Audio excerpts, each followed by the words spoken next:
வணக்கம், welcome to பம்மி வீட்டு சமையல்.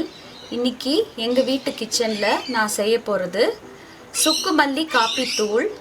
இந்த ரெசிபி எப்படி செய்கிறதுன்றத பார்க்கலாம். தேவையான பொருள்லாம் எடுத்து வச்சுருக்கேன். சுக்கு பார்த்திங்கன்னா இந்த மாதிரி தோலை இப்படி எடுத்துடணும். மேலே இருக்கிற இந்த தோலை இந்த மாதிரி சுரண்டி எடுத்துக்கணும். வானலியை சூடு பண்ணியிருக்கேன். இப்போ எல்லா சாமானையும் நம்ம வெறும் வானலியில் ஒன்று ஒன்றா போட்டு வறுத்துக்க போகிறோம். முதல்ல நான் கொத்தமல்லியை ஆட் பண்ணுறேன்.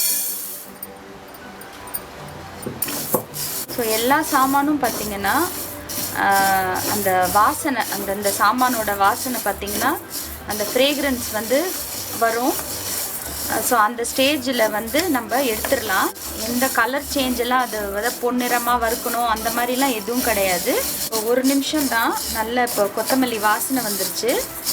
இப்போ இதை ரிமூவ் பண்ணிடலாம். மிளகை வறுத்துக்கலாம்.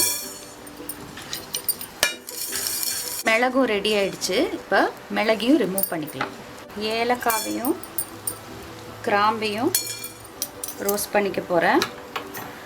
நல்லா அந்த ஏலக்காவும் கிராம்பும் வாசனை வந்த உடனே நம்ம ரிமூவ் பண்ணிடலாம். லோ ஃப்ளேம்லேயே கைவிடாமல் இப்படி நம்ம வறுத்துக்கணும். ஸோ இப்போ பாருங்கள், ரெடி ஆகிடுச்சு.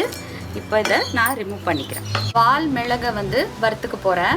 இது எப்படி இருக்கும் அப்படின்றது தெரியாதவங்களுக்காக அப்படி காட்டுறேன். வால் மிளகு பார்த்திங்கன்னா இந்த மாதிரி தொண்டை வலி, இருமல், ஆஸ்துமா, அப்புறம் எல்லா விதமான அந்த ரெஸ்பிரேட்டரி ப்ராப்ளம்ஸ் எல்லாத்துக்குமே நல்லது. வாசனை வந்துருச்சு. இப்போ நம்ம இதை ரிமூவ் பண்ணிக்கலாம். சீரகத்தை வறுத்துக்கலாம். ஸோ அந்த சீரகத்தை போட்டுட்டு நான் இந்த ஸ்டோவை ஸ்விட்ச் ஆஃப் பண்ண போகிறேன். ஏன்னா இது ரொம்ப ஃபாஸ்ட்டாக பார்த்திங்கன்னா பொரிஞ்சிருச்சு. வாசனையும் நல்ல வாசனை வந்துருச்சு. ஸோ இப்போ இதை உடனே நான் பிளேட்டுக்கு மாற்றிக்கிறேன். சூடாக இருக்கிற அந்த வானலியிலேயே நான் இந்த சுக்கை சும்மா போட்டு லைட்டாக அப்படி ரோஸ்ட் பண்ணி எடுத்துக்க போகிறேன். சுக்கோட வாசனை நல்லா வருது. ஸோ இப்போ இதை நான் ஒரு உரலில் போட்டு ஒன்றுக்கு பாதியாக இடிச்சுக்க போகிறேன். ஸோ இந்த மாதிரி. ஸோ அப்போ தான் உங்களுக்கு மிக்சியில் ஈஸியாக அது அரைப்படும். வறுத்த எல்லா சாமானும் நல்லா ஆறிடுச்சு. சுக்கையும் இப்படி ஒன்றுக்கு பாதியாக இடித்து வச்சுருக்கேன்.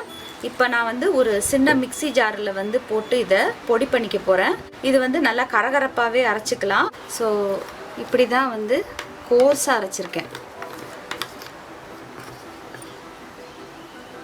இது சளி, இருமல், தலைவலி இது எல்லாத்துக்குமே ரொம்ப நல்ல ஒரு ஹோம் ரெமெடி. டைஜஷனுக்கும் ரொம்ப நல்லது. அருமையான சுக்கு மல்லி காப்பி தூள் ரெடி. இந்த தூள் வச்சு செய்கிற சுக்கு மல்லி காப்பி ரொம்ப அருமையாக சுவையாக இருக்கும். கண்டிப்பாக இந்த ரெசிபி உங்களுக்கு பிடிச்சிருக்கும்னு நான் நினைக்கிறேன். இந்த ரெசிபியை ட்ரை பண்ணி பாருங்கள். உங்கள் கமெண்ட்ஸை ஷேர் பண்ணுங்கள். தேங்க்யூ ஃபார் வாட்சிங்.